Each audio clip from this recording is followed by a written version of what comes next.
Hey, I hope you're having a wonderful day. I'm Brandon. This LiveActuary brings strategies for balancing success. And in this video, I'm going to be discussing the grief and anxiety that many of us are feeling at this time, how and where it's coming from for me, and how to combat this and how I'm staying happy in this unprecedented time. So let's get into it.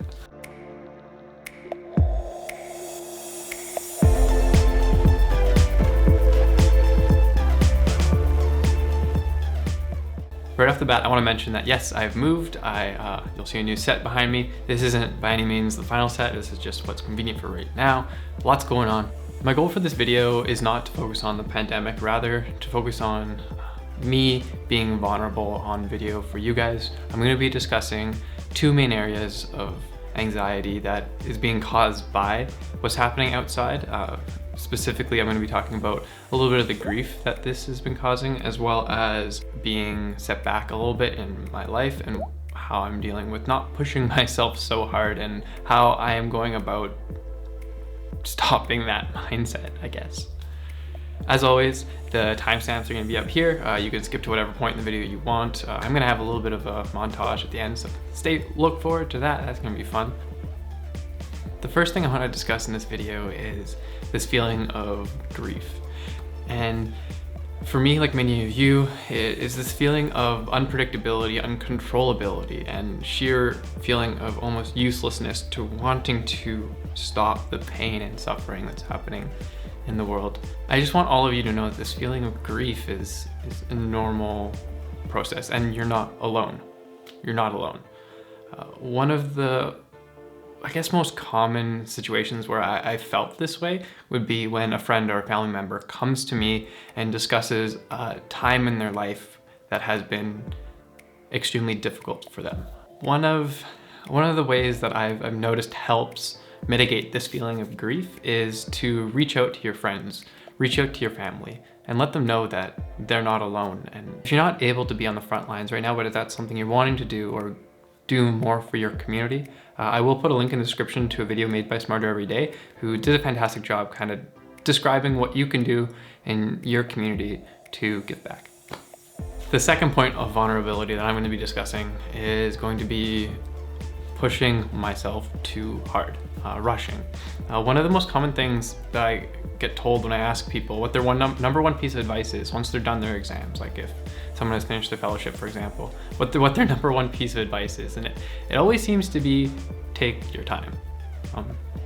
Sadly, I've never actually broke that apart. But what I'm trying to do this year, and what this has forced me to do, is to really sit down and focus more on my life outside of the actuarial profession. Specifically because, CAS last Wednesday canceled their exams for April, so I have to wait until October. One of my goals was actually to finish my ACAS by the end of this year.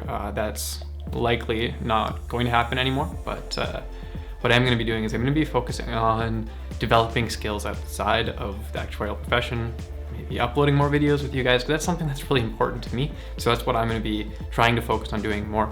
You'll notice that in the very first video I uploaded, I was like, yeah, I'm going to upload a video once every month or every 2 weeks. Well, it's been 2 months, but I'm wanting to make them more often. So that's something I'm going to be working on. Before I mention the final point of how I'm staying healthy and motivated throughout this process, if you did like this video, as sad as it may be, you can hit that like button as well as subscribe to follow along with the journey. If you do have any questions about actuarial science or the profession or what I can do with my experience, you can leave a comment down below. I'll do my best to answer them. I have a series I'm trying to start, called Ask an Actuary, which I address all your questions. So the last part, this is what I have been working on. Basically, what I've been working on over the last few months here has been the move, but also setting up a home gym because I've been planning on making a home gym for a few months now, and just so happened that the timing of all of this kind of synced up to kind of work really well. First thing I wanted to do was pick out some flooring. The biggest thing with that was I wanted to get thick enough so that it wasn't going to wreck the concrete underneath it. So I ended up going with 1/3 inch rubber tiles. These worked fantastic and have worked fantastic so far. I have seen no damage. I don't see a lot of actual videos or literature on actual rubber tiling, so I just went with what people were recommending online.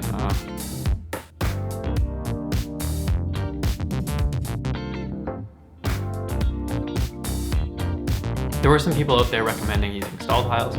Those are like thicker tiles meant for horses to stomp on, but what I found was that they wouldn't have worked really well for the space, and lining them up and doing all the cutting wouldn't have been conducive to the amount of time I was able to actually put into building this home gym. What you won't see in this video, unfortunately, is me doing the woodwork for the hangboard as well as the weight rack that I have. I'll show you those quickly. And yeah, the reason for that is I didn't want to get my camera all dusty. That's what I tell myself at least, but it just ended up, there's just a lot of stuff going on when you're working with wood, whereas the flooring was a lot less of a concern to film during. But what I want to do is I want to show you the final product, the before and after. So you guys got to see a little bit before, and this is what it looks like in the end.